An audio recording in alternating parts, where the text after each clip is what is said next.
প্রথমেই জানিয়ে দিব, নির্বাচন সুষ্ঠু হয়নি, পুনরায় ভোট চাই। ড ইউনূসের মন্তব্যের পর ১১ দলীয় জোট ও জামায়াতের রাজপথ কাঁপানোর ঘোষণা। জানিয়ে দিব, এবার বিএনপির ভেতরের গোপন তথ্য ফাঁস করে দিলেন রুমিন ফারহানা। যেভাবে ক্ষমতায় এসেছে তারেক রহমান। জানিয়ে দিব, ভোট ডাকাতির অকাট্য প্রমাণ নিয়ে মাঠে জামায়াত, ঢাকা ১৩ সহ ৭০ আসনে জালিয়াতির অভিযোগে উত্তাল বাংলাদেশের রাজনীতি। এবং সবশেষে দেখবেন, গণভোট ও সংবিধান সংস্কার শপথ নিয়ে বিএনপিকে যে কঠোর বার্তা দিলেন সেনাপ্রধান ওয়াকার। এতক্ষণ শুনছিলেন সংবাদ শিরোনাম, এখন থাকছে বিস্তারিত। অবশেষে অন্তর্বর্তী সরকারের প্রধান হিসেবে দায়িত্ব পালন করা ড মুহাম্মদ ইউনূস নিজেই স্পষ্ট করে বলেছেন যে সদ্য সমাপ্ত জাতীয় সংসদ নির্বাচন কোনোভাবেই পুরোপুরি সুষ্ঠু ও গ্রহণযোগ্য ছিল না। তার এই বক্তব্যের পর বাংলাদেশের রাজনৈতিক অঙ্গনে নতুন করে তীব্র আলোড়ন শুরু হয়েছে। কারণ গত ১২ ফেব্রুয়ারি অনুষ্ঠিত নির্বাচনের বৈধতা নিয়ে আগে থেকেই নানা প্রশ্ন ঘুরে বেড়াচ্ছিল।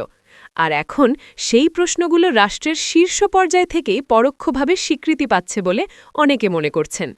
ফলে দেশজুড়ে এক ধরনের গভীর রাজনৈতিক সংকট তৈরি হয়েছে, যেখানে নির্বাচন কমিশনের নিরপেক্ষতা, ভোট গণনার স্বচ্ছতা এবং প্রশাসনের ভূমিকা সবকিছুই নতুন করে কাঠগড়ায় দাঁড়িয়েছে। এই পরিস্থিতিতে ১১ দলীয় জোট এবং জামায়াতে ইসলামী বাংলাদেশ সরাসরি অভিযোগ তুলেছে যে ভোট গ্রহণের দিন কেন্দ্রগুলোতে বড় কোনো সহিংসতা না ঘটলেও আসল কারচুপি হয়েছে ভোট গণনার সময়। তাদের ভাষায়, সাধারণ মানুষ স্বতঃস্ফূর্তভাবে জামায়াত ও জোটভুক্ত প্রার্থীদের পক্ষে ভোট দিলেও গণনার পর্যায়ে পরিকল্পিতভাবে সেই ভোটগুলো কমিয়ে দেখানো হয়েছে। একই সঙ্গে অভিযোগ করা হচ্ছে, বাংলাদেশ জাতীয়তাবাদী দল এর প্রার্থীদের ভোট বাড়িয়ে ফলাফল ঘোষণা করা হয়েছে। এই কারণেই জোটের দাবি, ঘোষিত ফলাফল প্রকৃত জনমতের প্রতিফলন নয়, বরং এটি সাজানো ও কারচুপিতে ভরা একটি প্রহসন। এই অভিযোগের ভিত্তিতে ১১ দলীয় জোট এক দফা দাবিতে অনড় অবস্থান নিয়েছে। বিতর্কিত নির্বাচনের ফলাফল বাতিল করে দ্রুত নতুন করে একটি অবাধ, সুষ্ঠু ও নিরপেক্ষ নির্বাচন আয়োজন করতে হবে। তারা ঘোষণা দিয়েছে, এই দাবি আদায়ে প্রয়োজন হলে দীর্ঘমেয়াদী ও কঠোর গণতান্ত্রিক আন্দোলন গড়ে তোলা হবে। আন্দোলনের কর্মসূচি হিসেবে দেশজুড়ে সমাবেশ, বিক্ষোভ, অবরোধ এবং জনসম্পৃক্ত কর্মসূচি প্রস্তুতিও নেওয়া হচ্ছে। এই বিতর্কের কেন্দ্রে আরও একবার উঠে এসেছেন ড শফিকুর রহমান। এক গুরুত্বপূর্ণ সংবাদ সম্মেলনে তিনি নির্বাচনের গ্রহণযোগ্যতা নিয়ে তীব্র সমালোচনা করে বলেন, জামায়াত ও তাদের জোটের হাতে এমন অকাট্য প্রমাণ রয়েছে যা দিয়ে প্রমাণ করা সম্ভব কিভাবে পরিকল্পিতভাবে ভোট চুরি করা হয়েছে। বিশেষভাবে তিনি ঢাকা ১৩ আসনের উদাহরণ টেনে বলেন, খেলাফত মজলিসের মহাসচিব মামুনুল হককে মাত্র কয়েক হাজার ভোটের ব্যবধানে পরাজিত দেখানো হয়েছে, যা মাঠ পর্যায়ের জনসমর্থনের সঙ্গে কোনোভাবেই সামঞ্জস্যপূর্ণ নয়। তার দাবি, ভোটারদের মনোভাব ও প্রচারণার বাস্তব চিত্র বিবেচনা করলে মামুনুল হকের বড় ব্যবধানে জয়ের কথা ছিল। অথচ গণনার সময় পরিকল্পিতভাবে ভোট কমিয়ে দেখিয়ে ফলাফলকে ইচ্ছাকৃতভাবে কাছাকাছি আনা হয়েছে, যেন বিষয়টি সাধারণ মানুষের কাছে স্বাভাবিক মনে হয়। জামায়াত আমির আরও দাবি করেন, এ ধরনের কারচুপি কেবল একটি আসনে সীমাবদ্ধ নয়, বরং সারা দেশের অন্তত ৫০ থেকে ৭০টি আসনে একই কৌশল প্রয়োগ করা হয়েছে। জোটের হাতে বিভিন্ন কেন্দ্রের ভিডিও ফুটেজ, স্থিরচিত্র এবং ভোটারদের সাক্ষ্য রয়েছে, যেখানে অনেক ভোটার দাবি করেছেন তারা নির্দিষ্ট প্রার্থীকে ভোট দিলেও ফলাফলে তার প্রতিফলন হয়নি। এই সব প্রমাণ নির্বাচন কমিশনের কাছে জমা দিয়ে সন্দেহজনক আসনগুলোতে পুনর্গণনার দাবি জানানো হবে। দাবি না মানলে রাজপথে টানা আন্দোলনের ঘোষণা দেওয়া হয়েছে। ১১ দলীয় জোটের শরিক দলগুলো নির্বাচনকে প্রহসন হিসেবে আখ্যা দিয়েছে। খেলাফত মজলিসের নেতারা বলছেন, মাঠে বিপুল জনপ্রিয়তা থাকা সত্ত্বেও ফলাফলে তার কোনো ছাপ নেই। এটি প্রমাণ করে যে গণনার পর্যায়ের ব্যাপক কারচুপি হয়েছে। জাগপা ও এনসিপির নেতারাও তীব্র ক্ষোভ প্রকাশ করে বলেছেন, যারা দীর্ঘদিন নিজেদের নিপীড়িত দাবি করেছিল তারা ক্ষমতায় এসে একই পথ অনুসরণ করছে। ইতিমধ্যে জোটের পক্ষ থেকে একটি বিশেষ তদন্ত কমিটি গঠন করা হয়েছে, যারা সন্দেহজনক আসনগুলো ঘুরে তথ্য সংগ্রহ করছে এবং একটি বিস্তারিত প্রতিবেদন তৈরি করছে। এই প্রতিবেদন দেশীয় পর্যায়ের পাশাপাশি আন্তর্জাতিক মহলেও উপস্থাপন করার প্রস্তুতি চলছে। পুনরায় নির্বাচনের পেছনে জোটের যুক্তি পরিষ্কার।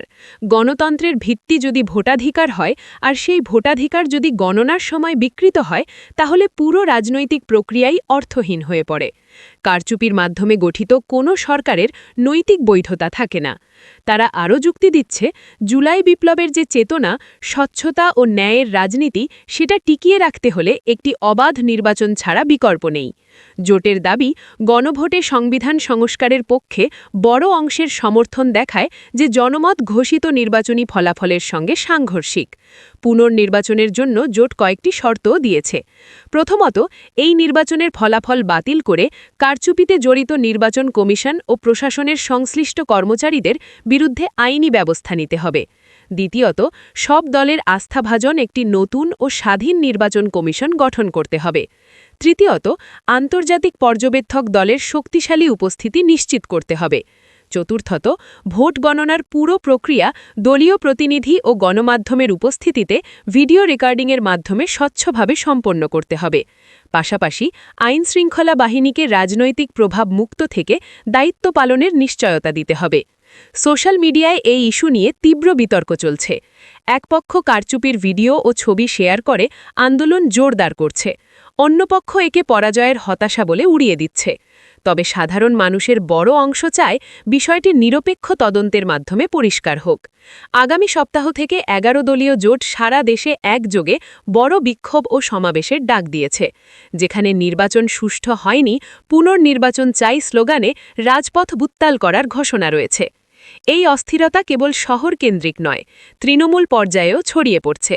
জেলা উপজেলায় জোটের কর্মীরা সাধারণ মানুষের সঙ্গে কথা বলে অভিযোগের ব্যাখ্যা দিচ্ছেন। অনেক গ্রামীণ ভোটার বলছেন, তারা ভোট দিয়ে ফিরে এসে এখন প্রতারিত বোধ করছেন।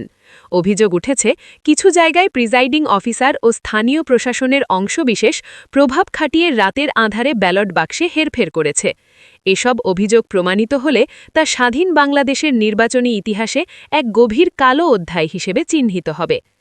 আন্তর্জাতিক মহলেও বিষয়টি নজরে এসেছে। বিভিন্ন রাষ্ট্র ও আন্তর্জাতিক মানবাধিকার সংস্থা নির্বাচনের স্বচ্ছতা নিয়ে উদ্বেগ প্রকাশ করেছে।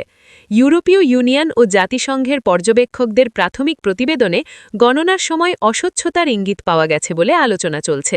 এই আন্তর্জাতিক চাপকে কাজে লাগিয়ে 11 দলীয় জোট বিশ্ব জনমত গঠনের চেষ্টা করছে এবং বিভিন্ন দূতাবাসের সঙ্গে যোগাযোগ করে তাদের সংগৃহীত ডিজিটাল প্রমাণাদি হস্তান্তর করছে।